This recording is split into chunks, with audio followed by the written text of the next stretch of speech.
Alors, on y va. Alors, excusez-nous parce qu'on l'a beaucoup répété, ce webinaire, et la technique était avec nous cet après-midi. Elle nous a lâchés, donc merci d'être resté en ligne et d'avoir attendu. Je crois que c'est réparé. Donc, je me présente, je suis Muriel Esposito, je suis la chargée de mission maintien en emploi à la CARSAT Bourgogne-Franche-Comté. Bienvenue dans ce webinaire dédié à la prévention de la désinsertion professionnelle.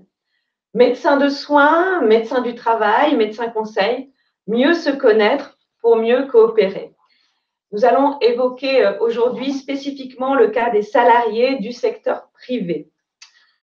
Avant de rentrer dans le vif du sujet, quelques informations pratiques sur l'outil WebBikeo qui nous a quelque peu lâchés là. Donc, sur le côté droit de votre écran, un onglet chat dans lequel vous pourrez poser vos questions. Ces dernières sont compilées par thématique et les médecins présents ici ce soir y répondront en fin de webinaire. Juste à la fin de ce webinaire, même s'il a commencé en retard, ne cliquez pas tout de suite sur le bouton quitter. On a quelques questions à vous poser pour nous permettre de préparer nos prochains webinaires sur cette thématique. Donc, il y a quelques questions de sondage, c'est vraiment rapide. Enfin, sachez que le replay de ce webinaire sera disponible dans les prochains jours sur notre site Espace Information Maintien en Emploi. Les informations techniques sont données, les présentations sont faites. Commençons par présenter les médecins présents ici ce soir par ordre de prise de parole. Le docteur Thierry Lepet, médecin généraliste. Bonsoir. Le docteur Natacha Grelat, médecin conseil à l'assurance maladie. Bonsoir. Le docteur Céline Orsay, médecin du travail, coordinatrice à l'OPSAT. Bonsoir. Le docteur Jamila Bossangamat, médecin du travail à l'AIST 21. Bonsoir. C'est un patient pour les médecins de soins, un salarié pour les services de prévention et de santé au travail, un assuré pour l'assurance maladie. Cette même personne s'appellera ce soir Karine. Elle est confrontée à un problème de santé ayant des répercussions sur son travail et les médecins présents ici ce soir vont vous exposer leur rôle, leur coordination et enfin faire des sur le temps partiel thérapeutique, la RQTH ou l'essai encadré pour vous donner des clés, des solutions pour le maintien en emploi. Je passe la parole au docteur Lepet. Merci. Donc ce soir, nous allons nous intéresser à Karine. Alors Karine, c'est une patiente qu'on connaît tous, que nous rencontrons tous régulièrement dans le cabinet de médecine générale. C'est une dame qui a 54 ans, qui est mère célibataire, qui a 2 enfants à charge. Elle est droitière et elle vient consulter pour une douleur de l'épaule droite sur une tendinopathie de la coiffe. Vous apprenez qu'elle travaille dans la grande distribution, en secteur alimentaire. Son travail consiste principalement à la mise en rayon avec de nombreux ports de charge. Dans un premier temps, vous la traitez médicalement, vous la mettez en arrêt de travail. Malheureusement, malgré le traitement, elle continue à souffrir. 2 problématiques se posent alors à vous. La première, bien sûr, concerne la prise en charge médicale, donc ajustement du traitement, demande d'examen complémentaire, prolongation de son arrêt de travail. La deuxième, justement, concernera son travail. On sait tous qu'étant donné son type d'emploi, la actuelle risque d'être, au moins dans un premier temps, difficile à envisager. On peut donc envisager un aménagement de poste, et pour ça, il faut que notre patiente consulte son médecin du travail. Comment et à quel moment? Et nous-mêmes, médecins traitants, comment allons-nous faire pour communiquer avec lui, à la fois dans l'intérêt de notre patiente, dans le respect de la législation et du secret médical? C'est ce que va nous expliquer notre consoeur, Dr Orsay, médecin du travail. Bonjour à tous. Docteur Lepet, vous m'adressez votre patiente Karine en visite de pré-reprise. Vous me posez la question du mode de communication. Vous pouvez transmettre des éléments médicaux avec l'accord de la salariée par son intermédiaire afin de faciliter le déroulement de cette visite. Ceci en attendant l'accès au dossier médical. Quoi qu'il en soit, celui-ci se fera également avec l'accord du salarié. Mais qu'est-ce que cette visite de pré-reprise? Elle a lieu pendant l'arrêt maladie. Elle est à l'initiative du salarié, soit du médecin traitant, soit du médecin prescripteur de l'arrêt de travail, soit du médecin conseil de l'assurance maladie ou de la MSA. Cette visite est proposée aux salariés en arrêt de plus de 30 jours. Elle a pour objectif principal de favoriser le maintien en emploi. Revenons sur les objectifs. Dans un premier temps, nous ferons un diagnostic de la situation. Diagnostic à la fois d'un point de vue médical, mais également professionnel, social, avec une interrogation sur les motivations du salarié vis-à-vis de son retour à l'emploi. C'est initier le processus de maintien et de reprise et anticiper en identifiant au plus tôt les difficultés pour la reprise du poste d'origine et en réfléchissant déjà aux solutions d'aménagement technique ou organisationnel avec l'employeur. Dans la situation de Karine, elle nous explique être employée libre-service en rayon épicerie, qu'elle est motivée pour sa reprise, qu'il persiste néanmoins des douleurs, mais moindres qu'au début de son arrêt. À l'examen, les amplitudes sont conservées, la force est limitée au niveau de son épaule droite et on note des douleurs à l'élévation et à l'abduction du membre supérieur droit au-dessus du plan des épaules. On va donc proposer, afin de reprendre progressivement, une reprise à temps partiel thérapeutique avec des préconisations. Cette visite permet donc de conseiller et d'orienter la salariée au mieux vers les partenaires. Nous pouvons également l'orienter vers le service social, un service social interne comme il en existe un au sein d'OPSAT ou le service social CARSAT. Il permet d'enclencher un travail d'équipe pour rechercher des solutions avec des acteurs internes à l'entreprise, par exemple le référent handicap au sein des grosses entreprises, éventuellement des acteurs externes comme des psychologues dans le cas d'une situation de risque psychosocial, ce qui n'est pas le cas ici, d'autres travailleurs sociaux ou des ergonomes dans le cas d'un aménagement plus complexe que l'aménagement actuel. Cette visite permet également d'informer, si besoin, le salarié sur la démarche de reconnaissance officielle du handicap, qui permettra ensuite d'utiliser des outils tels que Cap Emploi, mais nous y reviendrons.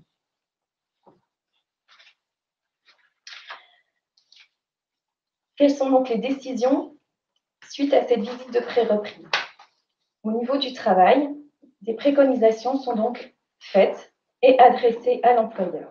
Les aménagements sont à la fois techniques et organisationnels dans la situation de Karine. On va demander la mise en place du temps partiel thérapeutique en précisant que celui-ci va se faire à raison de 4 heures maximum par jour, 20 heures par semaine, avec une limitation des mouvements en force et répétés du membre supérieur droit au-dessus du plan des épaules. Ceci permet l'échange avec l'employeur qui doit répondre sur cette possibilité d'aménagement. Celui-ci n'est pas dans l'obligation d'accepter ce type d'aménagement. Pour informer l'employeur de cette démarche, nous lui adressons un document de pré-reprise avec l'accord du salarié. Ce même document sera également transmis au salarié. D'un point de vue médical, nous réorienterons donc la salariée auprès du médecin de soins avec ce même document de pré-reprise si on lui a remis, pour que, bien sûr, le médecin traitant ait également les informations pour la mise en place de ce temps partiel thérapeutique. Donc, ce qu'il faut retenir, c'est la proposition de cette visite de pré-reprise pour les patients salariés en arrêt de plus de 30 jours, ceci afin de mieux anticiper les difficultés médicales de la reprise de travail. Et cette visite permet au médecin du travail de préconiser des alternatives à l'inaptitude. Cette visite est donc un outil essentiel au maintien dans l'emploi. Je passe la parole au Dr Grelat, médecin conseil, pour le focus sur le temps partiel thérapeutique. Merci Dr Orsay. Donc le temps partiel thérapeutique a pour objectif de favoriser l'amélioration de l'état de santé de l'assuré avec la reprise du travail, si celui-ci peut être un facteur d'amélioration. Le temps partiel thérapeutique a pour objectif également de permettre à l'assuré de se maintenir en emploi en passant par une rééducation ou une reconversion professionnelle. Le médecin traitant va donc mettre en place le temps partiel thérapeutique ou le médecin de soins en cochant sur la prescription d'arrêt de travail, reprise en temps partiel pour raison médicale. Il n'est pas nécessaire de préciser le pourcentage du temps travaillé.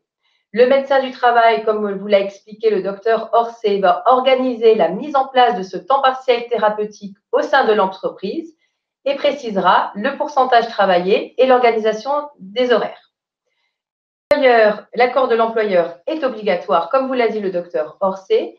En l'absence de cet accord, même si le temps partiel thérapeutique est médicalement justifié, il ne pourra pas se mettre en place. Le médecin conseil peut intervenir à ce stade de l'arrêt de travail. Karine, notre assurée, a pu être contactée par le service médical par différents acteurs. Les conseillers santé de l'assurance maladie, qu'on appelle également les CSAM, qui sont des agents du service médical, les infirmières du service médical ou le médecin conseil. L'assuré est dans un premier temps contacté par téléphone. L'objectif de cet appel téléphonique est de faire le point sur l'état de santé de l'assuré, son projet thérapeutique en cours et l'aptitude de l'assuré à reprendre le travail. Au besoin, le médecin conseil peut convoquer votre patiente pour un examen clinique au service médical ou vous contacter par téléphone ou via les échanges médicaux sécurisés. Dans la situation de Karine, le médecin conseil se prononce favorablement à la poursuite de l'arrêt de travail dans le cas du temps partiel thérapeutique, car il permettra une montée en charge progressive. Il n'y a pas de courrier envoyé à ce stade au médecin traitant, précisant l'accord du médecin conseil. Un courrier est adressé au médecin traitant uniquement quand l'arrêt n'est plus médicalement justifié. Le plus souvent, ce courrier vous est adressé via les échanges médicaux sécurisés que vous retrouvez sur votre compte Amélie Pro. Depuis la loi de financement de la sécurité sociale de 2019, il n'est plus désormais nécessaire de prescrire un arrêt de travail à temps complet avant de mettre en place un temps partiel thérapeutique. Vous pouvez donc d'emblée prescrire un temps partiel thérapeutique ou le prescrire à la suite d'un arrêt temps plein. Donc, en résumé, lorsque votre patient n'est plus en incapacité totale de travailler et qu'une reprise partielle du travail est possible, pensez au temps partiel thérapeutique. Revenons à l'histoire de Karine. Donc, nous revoyons Karine en consultation. Alors, malheureusement, son état clinique s'est dégradé et elle revient avec le résultat de ses examens complémentaires. Ceci met en évidence une rupture de la coiffe des rotateurs qui va nécessiter une prise en charge chirurgicale. Donc, nous savons déjà que son état de santé va nécessiter un arrêt de travail à temps complet de plusieurs semaines, voire mois, et qu'à la fin de cet arrêt, elle devra bénéficier d'une nouvelle visite de pré-reprise auprès du médecin du travail pour évaluer son aptitude éventuelle. Donc, en tant que médecin conseil, je vais faire un zoom sur l'arrêt de travail. En effet, l'arrêt de travail de Karine va s'inscrire dans le cadre d'un arrêt de longue durée avec cette chirurgie à venir. Qu'est-ce qu'un arrêt de longue durée chez les salariés du privé? Les assurés ont droit à un droit de base à indemnisation de 360 IJ sur 3 ans. Dans le cas d'un arrêt de travail prolongé, l'avis du service médical est requis avant les 180 jours d'arrêt. En effet, la CPAM ne versera les indemnités journalières après 180 jours d'arrêt continu qu'après l'avis du médecin conseil sur la justification médicale de l'arrêt de travail. Un arrêt de travail est médicalement justifié si les soins en cours permettent une amélioration conséquente de son état de santé en vue d'une reprise de l'activité professionnelle. Le médecin conseil accorde une affection de longue durée au titre de l'article 324.1 du Code de la sécurité sociale. C'est-à-dire que pour sa rupture de la coiffe, Karine aura des droits ouverts aux indemnités journalières pendant 3 ans à compter du premier jour d'arrêt pour ce motif.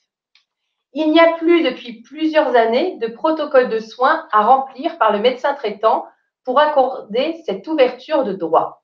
Il n'y a pas non plus de courrier adressé au médecin de la part du médecin conseil pour l'informer de cette ouverture de droit. Mais l'assuré est notifié par la CPAM sur son compte Amélie ou par voie postale en l'absence de compte Amélie de l'ouverture de ses droits. Vous pouvez donc l'interroger.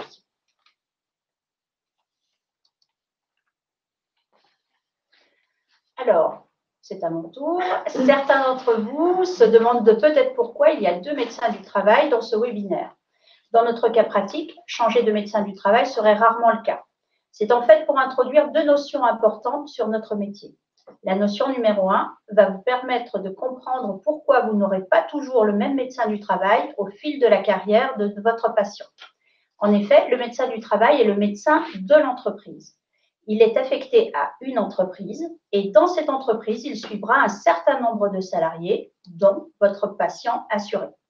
Aujourd'hui, un salarié dans une carrière change plusieurs fois d'entreprise. Il changera de médecin du travail en fonction du changement des entreprises. Il sera suivi par le médecin du travail de l'entreprise suivante. Vous serez susceptible d'avoir plusieurs interlocuteurs différents en fonction de la carrière professionnelle de votre patient.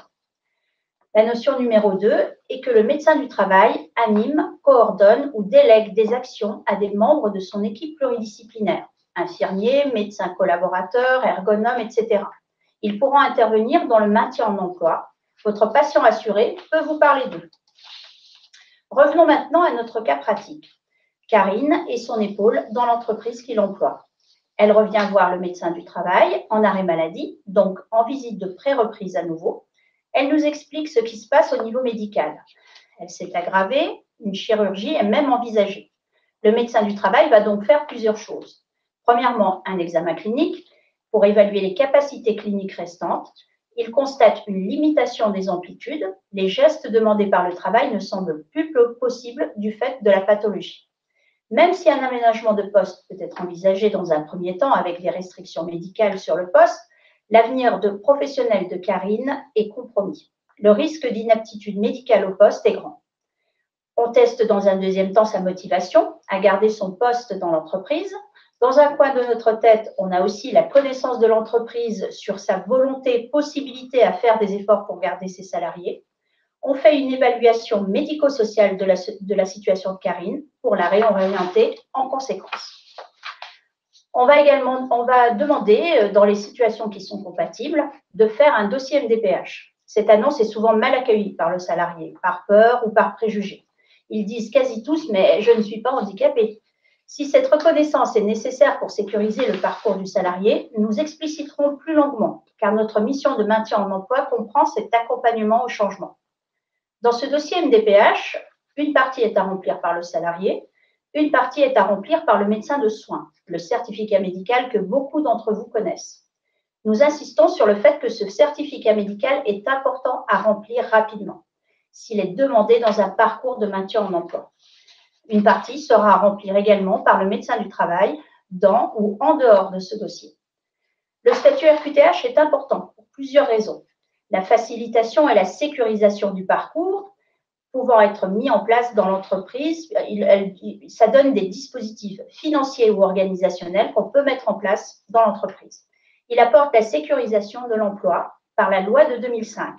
Le licenciement du salarié par l'entreprise devient plus réglementé. Donc, la notion importante à retenir est que si la demande de RQTH est faite par un médecin du travail, le risque de voir ce salarié être désinséré professionnellement se rapproche. Pour l'aider, il est nécessaire de passer par cette étape administrative plus ou moins chronophage qui est de remplir au plus vite le dossier MDPH. Il nous permettra de mettre en route les dispositifs en lien avec ce statut. Concernant ce point, je passe la parole à ma consoeur médecin conseil pour vous parler d'une actualité. Selon l'avenant 9 à la convention médicale, les partenaires conventionnels se sont accordés sur la création d'une nouvelle consultation très complexe, MPH, valorisée à 60 € en métropole, qui pourra être facturée une seule fois par patient, notamment lors du remplissage complet du premier certificat médical du dossier de demande de droit MDPH d'un patient. J'en profite, puisque j'ai oublié de vous en parler tout à l'heure, que le médecin conseil peut orienter le patient vers les assistantes sociales de la CPM qui peuvent l'aider à remplir et qui vont également accompagner l'assuré dans ses différentes démarches de réinsertion vers le retour à l'emploi. Alors, je reprends. Pour le maintien en emploi, les tâches du médecin du travail se poursuivent également en dehors de la présence du salarié, dans l'entreprise, avec les partenaires. Arrivé à cette étape, le médecin du travail va alors orienter le salarié vers les dispositifs les plus adaptés à sa situation. Il va s'entourer de l'aide des partenaires expérimentés dans le maintien en emploi pour cette situation particulière. Premièrement, vers le Cap Emploi pour mobiliser certaines aides de la GFIP, donc faire par exemple des études de poste de travail. Il va se faire aider également par les assistantes sociales du service social de l'assurance maladie. Pour développer ce point, je donne la parole à Madame Esposito. Merci, docteur.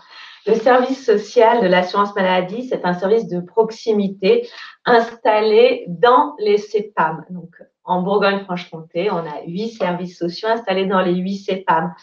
Les assistants de service social accompagnent les salariés et les travailleurs indépendants en arrêt de travail, soit en accompagnement individuel, soit en accompagnement collectif, dans le but de lever les freins sociaux. On l'a vu, Karine, c'est une mère célibataire avec 2 enfants. Évidemment, quand vous avez ce type de patient dans votre patientèle, dans votre cabinet, avec un risque de désinsertion, le réflexe peut être de l'orienter vers le service social. Alors, soit il y en a un dans le service de prévention et de santé au travail, soit il peut être mis en relation très simplement en faisant le 3646 dit service social avec le service social de l'assurance maladie qui va l'aider à lever les freins sociaux, les freins financiers, à bien sûr, pourquoi pas remplir son dossier MDPH, évidemment, pour avoir la RQTH, à accéder à ses droits, à faire le deuil de son ancien métier. C'est parfois un processus très douloureux et assez long. Et puis à se remobiliser, se reconstruire dans un projet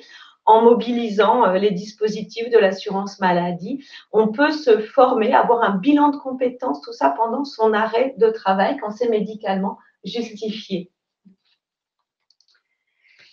Maintenant, passons au dispositif du maintien en emploi. Le médecin du travail va faire appel à tout un arsenal de dispositifs dont nous avons voulu vous citer au moins le vocabulaire, car nous serons probablement amenés à entendre plus souvent chacun ou certains de ces termes.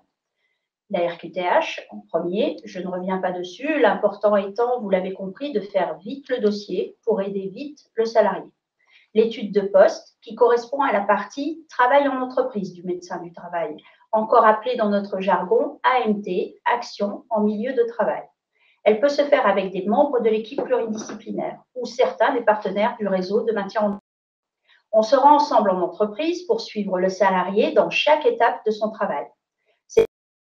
Permettra de voir où et comment on pourrait aider l'employeur en le conseillant pour aménager le poste du salarié pour qu'il soit adapté et personnalisé au salarié. Cela paraît simple dit comme ça, mais c'est assez compliqué. Voir s'il est possible dans cette situation précise de mettre en œuvre les dispositifs des partenaires en apportant une aide soit pour l'employeur, soit pour le salarié. Pour la reconversion, on peut utiliser différents dispositifs, dont certains pendant l'arrêt maladie. Et oui, les salariés peuvent travailler à leur retour à l'emploi en arrêt maladie, si leur état de santé le permet, bien entendu.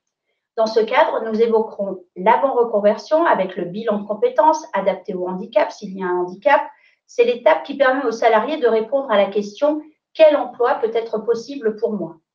La reconversion avec plusieurs dispositifs.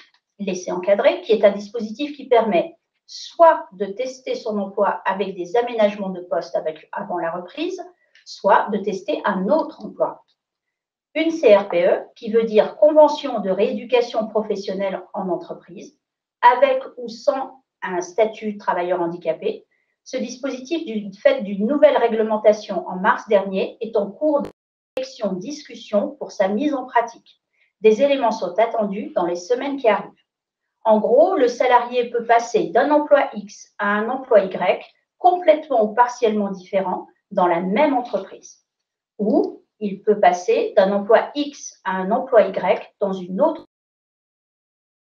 une entreprise B. C'est ce deuxième point qui est en cours de construction. Le premier était déjà pratiqué. Le maintien en emploi est un réseau.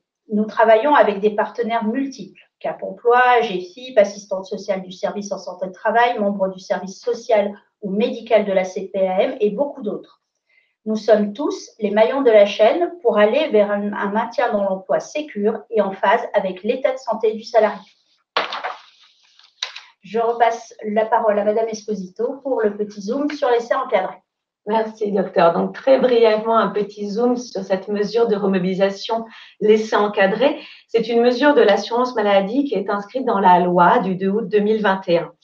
Elle permet, comme vous l'a dit le docteur Bossangamat, à une personne en arrêt de travail de tester ses capacités de reprise pendant son arrêt en toute sécurité, en continuant de percevoir ses indemnités journalières.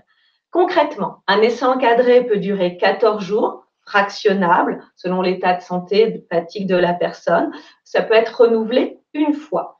Le salarié, donc uniquement du secteur privé, peut soit revenir tester son poste d'origine avec ou sans aménagement, revenir sur un autre poste dans la même entreprise quand c'est possible, ou sur découvrir un nouveau métier dans une autre entreprise. L'essai encadré est une mesure soumise à l'accord de la cellule PDP de l'assurance maladie. C'est pourquoi vous voyez parfois arriver un document à remplir dans vos cabinets pour vos patients. Donc, c'est une partie à remplir par leur médecin traitant. Il y a aussi une partie à remplir par le médecin du travail, le médecin conseil. Donc, l'essai encadré, c'est une bonne illustration de votre coopération, puisque l'avis des 3 médecins est à la fois complémentaire et indispensable pour mettre en place cette mesure. Docteur Lepetz, après son essai encadré et sa formation, que se passe-t-il pour Karine? Alors, voici des nouvelles de notre chère Karine. Donc, finalement, elle va mieux et elle a pu reprendre son travail parce qu'elle a pu effectuer une reconversion dans son entreprise. Maintenant, elle est gestionnaire de paye. C'est un métier pour lequel elle avait fait un essai encadré et elle s'était formée avec le soutien de son entreprise. Ce nouveau métier, bien sûr, est complètement compatible avec son problème de santé. Au total, au terme de son arrêt, elle a pu bénéficier de nouvelles conditions de travail favorables à son maintien en emploi. Et bien entendu, elle continuera à bénéficier d'un suivi médical régulier. Merci à tous les 4 pour ces explications. Un petit résumé du parcours de Karine. Donc, suite à son problème, la coordination entre les médecins aura permis à Karine de bénéficier d'un aménagement du temps de travail, puis d'une reconnaissance de travailleur handicapé qui a favorisé son maintien en emploi via une reconversion professionnelle. Les médecins du travail, son médecin du travail aura fait le lien avec l'entreprise et le médecin conseil aura fait le lien avec le service de l'assurance maladie et avec la caisse primaire d'assurance maladie. Fluidifier la coopération entre les différents acteurs du maintien en emploi, dont les médecins, médecins de soins, médecins du travail, médecins conseils, est essentiel pour nos patients, salariés, assurés. Repérer tous les risques et agir ensemble sont 2 leviers de réussite. Je vous remercie d'avoir écouté ce parcours de Karine et maintenant, place aux échanges, à vos questions.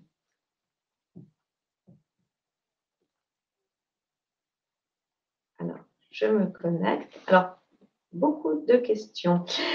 La visite de pré-reprise peut-elle être à l'initiative du médecin du travail? Oui, voilà. Docteur Orsay. Alors, il faut déjà qu'on ait connaissance de l'arrêt maladie. Pour le moment, nous n'avons pas connaissance des arrêts. C'est donc par l'intermédiaire parfois de l'employeur que l'on sait que le salarié est en arrêt maladie. Sinon, donc par le médecin traitant et par le salarié lui-même. Par contre, on peut conseiller, l'employeur peut conseiller le salarié en arrêt maladie pour demander cette visite de pré-reprise. L'employeur peut-il s'opposer à la reprise en temps partiel thérapeutique? Je crois qu'on y a répondu, mais il faut encore le rappeler. Donc oui, effectivement, je le précise. L'employeur peut totalement s'opposer à la reprise en temps partiel thérapeutique, même si cette reprise en temps partiel thérapeutique est justifiée. Alors, je ne connais pas exactement le texte de loi exact, mais normalement, il doit justifier du fait qu'il ne peut pas aménager le poste. Donc, voilà. Effectivement, on demande en général à avoir un écrit. On fait une demande écrite avec ses préconisations. On doit avoir une réponse écrite sur le refus de la mise en place du temps partiel thérapeutique. Et c'est quand il y a impossibilité d'organiser ce temps partiel qui doit être justifié. Voilà, il ne faut pas oublier notre rôle un peu de diplomate. Donc, parfois, bien sûr, avec des entreprises, c'est difficile et on essaye que tout se passe au mieux, mais si l'employeur ne veut absolument pas, voilà, on va s'arrêter là, mais on va rediscuter un peu après. Mais il peut refuser. Alors, sur les arrêts de travail supérieurs à 6 mois, devons-nous cocher la case en lien avec une ALD, docteur Grelard? Effectivement, quand l'arrêt dépasse les 6 mois consécutifs, vous pouvez cocher en rapport avec une ALD et vous interrogez votre patient pour savoir s'il a bien reçu une notification d'ouverture de droit. Bien sûr, si l'arrêt est en rapport avec une affection de longue durée, liste ou hors liste, vous pouvez cocher dès le début cette information sur l'arrêt de travail. Alors, plus qu'une question, une remarque, la mise en place du temps partiel thérapeutique sans arrêt complet est souvent refusée par les services administratifs. En effet, il s'agit d'une situation qui est spécifique aux travailleurs salariés du privé. Pour les travailleurs indépendants, encore, il est nécessaire d'avoir un arrêt temps plein indemnisé avant la mise en place de ce temps partiel thérapeutique. Nous avions fait exprès de préciser que notre intervention était en rapport avec le salarié du privé. Donc, pour le travailleur indépendant, il est nécessaire d'avoir un arrêt complet, temps plein, indemnisé avant la mise en place de ce temps partiel thérapeutique ou il s'agit donc d'un arrêt qui est déjà dans le cadre d'une affection de longue durée. À ce moment-là, il peut y avoir un arrêt temps partiel thérapeutique prescrit sans arrêt temps plein avant. Je regarde si on reçoit encore des questions. Est-ce que tu en... Je m'adresse donc au modérateur. Est-ce qu'il y a encore des questions dans le fil de discussion? Existe-t-il une sécurité du patient avant d'éviter le licenciement des patients dans le cadre de ce parcours? Alors, comment éviter le licenciement? Que ce soit pour inaptitude, quelles sont les sécurités à mettre en place? Alors, déjà, je comprenne bien la question. Alors, c'est bonsoir. Existe-t-il une sécurité du patient afin d'éviter le licenciement des patients dans le cadre de ce parcours? Qu'est-ce qui peut sécuriser le plus, finalement, le parcours d'un patient? C'est, comment dire, de toute façon, un employeur, s'il veut licencier quelqu'un, il va le licencier. Donc, ce qu'il faut, c'est surtout penser à l'anticipation. Dès qu'il y a un problème de santé, si on s'y prend au dernier moment ou si on voit, comme souvent, les salariés revenir le jour de la visite de reprise sans les avoir vus auparavant, on est plus coincé pour faire des choses. Donc, vraiment, il faut utiliser pour sécuriser, ce sera en fonction de… Sécuriser, c'est un grand mot parce qu'on ne va pas avoir d'outils réglementaires vraiment pour sécuriser, mis à part le dossier NDPH, mais encore faut-il qu'il ait… L'arrêt maladie, on ne peut pas, il ne peut pas licencier pendant un arrêt maladie. Donc, l'arrêt maladie en soi sécurise quand même le salarié. Oui. Le but étant justement qu'il y ait un parcours qui lui permette de reprendre et dans de bonnes conditions pendant son arrêt maladie. Parce que l'arrêt maladie entraîne une suspension du contrat de travail. Donc, du coup, l'employeur n'est plus, le salarié n'est plus le subordonné de l'employeur pendant cette période. Donc, il ne peut pas intervenir d'une manière ou d'une autre. Et plus, on peut dire, plus les patients sont adressés tôt, rentrent tôt dans le parcours, ça a été prouvé. Oui. La précocité de la prise en charge vraiment est bénéfique pour le maintien en emploi. Encore une question sur l'ALD.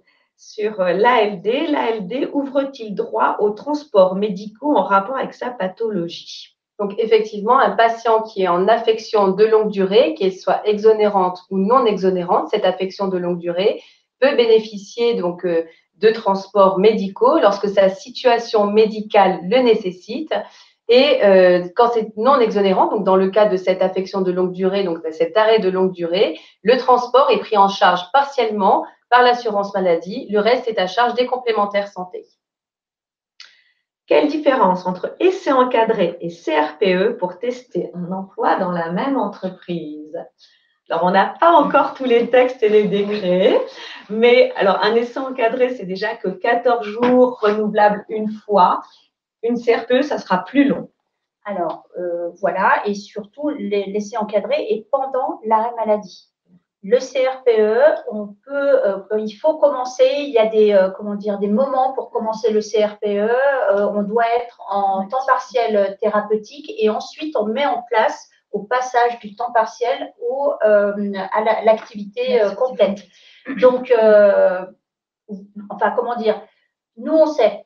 Donc, voilà, c'est parfois un peu complexe. Donc, quand vous avez quelqu'un en arrêt maladie, alors je ne sais pas qui pose cette question parce que voilà, si c'est un médecin en tout cas, on peut faire des choses pendant ou en dehors de l'arrêt maladie. Donc, mais il faut l'anticipation et le maître mot quand même. Je sais pas si et puis les décrets vont sortir et on va communiquer bientôt sur les nouvelles modalités de cette convention de rééducation professionnelle en entreprise Avant, le CRPE, c'était ouvert qu'aux personnes avec un dossier RQTH, une reconnaissance de travailleur en situation de handicap. Et là, ça va être ouvert aux personnes en situation d'inaptitude. Donc, ça va changer. On va revenir vers tous les partenaires pour communiquer sur ces mesures. Alors, Karine aurait-elle pu avoir le même parcours en ayant eu un accident du travail? Elle aurait pu effectivement avoir le même parcours en accident du travail. Oui, il n'y a pas de différence entre maladie ordinaire, un accident du travail ou une maladie professionnelle. D'ailleurs, dans ce cadre-là, c'est plutôt la maladie professionnelle. On n'a pas abordé ce sujet-là parce que ça aurait pris du temps. Mais ça peut être le sujet d'un prochain webinaire. Alors, il semble qu'il peut y avoir des refus de RQTH lorsque la demande est trop tôt. Si elle est médicalement justifiée, c'est-à-dire si nous, en tout cas, on montre. Je suppose que c'est en rapport avec un certain calcul de séquelles, parce que avant, on parlait de Cotorep avec des pourcentages, c'est plus le cas. Mais effectivement, s'il y a une demande d'allocation adulte handicapé ou s'il y a une demande de reconnaissance de la lourdeur du handicap, il y a un certain niveau de handicap différent. Et oui, si c'est vraiment très tôt dans le parcours, et comme là, justement, la première visite de pré-reprise, j'ai bien signifié que là, pour Karine, on n'allait pas faire une demande de RQTH d'emblée. Par contre, la deuxième étape, après intervention, il y a cette demande qui est faite, mais on n'aurait pas pu la demander au tout début de notre histoire. Et il faut que ce soit justifié, c'est-à-dire au niveau du travail, il faut qu'il y ait quelque chose qui manque et qu'on doit compenser, en fait, pour justifier. On ne peut pas donner une RQTH comme ça. On remplit un papier en détaillant ce que les personnes peuvent faire, quels sont leurs postes, en respectant le secret médical, mais parfois, voilà, si vous n'avez rien à mettre dans le dossier ou si ça n'entrave pas le travail, parfois, il n'y a pas de reconnaissance. Moi, j'ai une patiente, une salariée une fois qui est venue, elle avait toujours pris sur elle et j'ai donc marqué ça au départ parce que c'était au début de mon activité de médecin du travail et ça a été refusé. Alors que voilà, elle était en train d'avoir du mal, mais elle n'avait pas encore de problème au niveau du travail. Cette reconnaissance est vraiment en lien avec le poste de travail. C'est une reconnaissance de la qualité de travailleur handicapé. Oui. Alors, en cas de refus, décidément, le temps partiel thérapeutique interroge ce soir. En cas de refus de l'employeur du temps partiel thérapeutique, le médecin traitant n'a d'autre choix que de prolonger l'arrêt maladie? Alors, il y a deux situations. Soit, effectivement, votre patient est dans l'incapacité de reprendre son activité professionnelle à temps plein et vous espérez une amélioration de son état de santé. Et à ce moment-là, vous prolongez l'arrêt de travail encore de quelques semaines avec une réévaluation par le médecin du travail au bout de cette prolongation. Ou alors, vraiment, vous pensez que votre patient ne pourra pas du tout reprendre le travail et que finalement, cette reprise en temps partiel thérapeutique, elle était le dernier espoir pour votre patient. À ce moment-là, il faut envisager quand même une autre solution que l'arrêt de travail et l'invalidité. Justement, je crois qu'on a une question par rapport à ça. Je voudrais quand même rajouter quelque chose parce que je pense que si cette question est posée, c'est qu'on pense souvent que le médecin du travail va pouvoir faire ce qu'il veut dans l'entreprise et qu'il va pouvoir dire vous faites ceci, vous faites cela et qu'on va obligatoirement faire ce qu'il y a à faire. Non. En fait, on est conseiller de l'entreprise, de l'employeur, du salarié et du délégué du personnel, mais on est déconseillé. Donc, si vraiment l'employeur ne veut pas aménager le poste, on ne pourra pas l'obliger. Donc ça, il faut bien l'intégrer. C'est pour ça que je disais, ça paraît simple, mais ce n'est pas toujours simple parce que ça dépend de justement cette possibilité aussi. Ça peut être une petite entreprise qui ne peut pas. Donc, il y a tout un tas de choses qui entrent en jeu et il y a toute une dimension socio-économique qui peut entrer en jeu. Et puis après, il y a le caractère de chacun. À l'inverse, il peut y avoir des employeurs qui proposent un autre poste plutôt que du temps partiel thérapeutique parce que l'organisation est trop complexe pour organiser du mi-temps ou un temps très partiel. Et il y a possibilité parfois dans des grosses entreprises d'avoir déjà un poste différent et une reprise à temps plein. Mais voilà, c'est rare. Mais ça arrive. Ça arrive. Le médecin conseil pourrait-il prononcer l'invalidité catégorie 1 sans voir le salarié? Alors, le médecin conseil, donc nous appuyons donc sur des contacts téléphoniques avec l'assuré. Bien sûr, si on le souhaite, on peut convoquer l'assuré au service médical, mais on peut également échanger avec le médecin de soins directement, soit par téléphone, soit, je vous le disais, par les échanges médicaux sécurisés de votre compte Amélie-Pro et recueillir l'ensemble des éléments médicaux suffisants pour pouvoir se prononcer sur une invalidité, qu'elle soit de première catégorie, de deuxième catégorie ou même de troisième catégorie. Effectivement, nous n'avons pas besoin, dans tous les cas, de voir l'assuré. Doit-on écrire au médecin conseil, décidément, pour justifier au-delà de 180 jours l'arrêt de travail du patient? Donc, comme je vous le disais, vous n'avez plus à rédiger l'ancien protocole de soins qui était nécessaire aux alentours des 4 mois d'arrêt de travail. Ça fait quelques années déjà que ça a disparu. Par contre, nous pouvons être amenés à vous solliciter pour avoir des éléments médicaux pour justifier justement cette prolongation au-delà des 180 jours. Si l'appel vers votre patient a été infructueux ou si à la fin de la convocation au service médical, il nous reste encore des interrogations médicales sur le devenir de votre patient. Les questions arrivent plus vite que je ne peux les lire, excusez-moi. À la fin du mi-temps thérapeutique, si le salarié, on revient au mi-temps, voilà. Bon, je crois qu'il faut vraiment qu'on fasse le tour de cette question. Si le salarié ne peut pas reprendre à temps plein, que l'invalidité catégorie 1 lui a été refusée, que faire? On est parfois dans la passe. On dit que voilà, l'aptitude, on veut l'éviter à tout point. Là, on est vraiment effectivement sur le maintien en emploi, mais parfois on n'a pas d'autre issue que de passer par un avis d'inaptitude, malheureusement. Si à l'issue on voit qu'il n'y a pas de possibilité de reprise au sein de l'entreprise. Et avec cette anticipation, on ne va pas seulement aller que sur le temps partiel thérapeutique. Dans notre arsenal, on sait qu'on va avoir premièrement temps partiel, deuxièmement si invalidité, troisièmement si ceci, quatrièmement si cela. Donc en fait, en général, l'important c'est de garder le lien avec nous et qu'on garde tous le lien pour qu'on puisse justement réajuster. Mais parfois, oui, sinon on ne ferait jamais d'inaptitude. Mais notre but, ce n'est pas de faire des inaptitudes, c'est de maintenir en emploi. Alors, on reste sur ce sujet du temps partiel thérapeutique.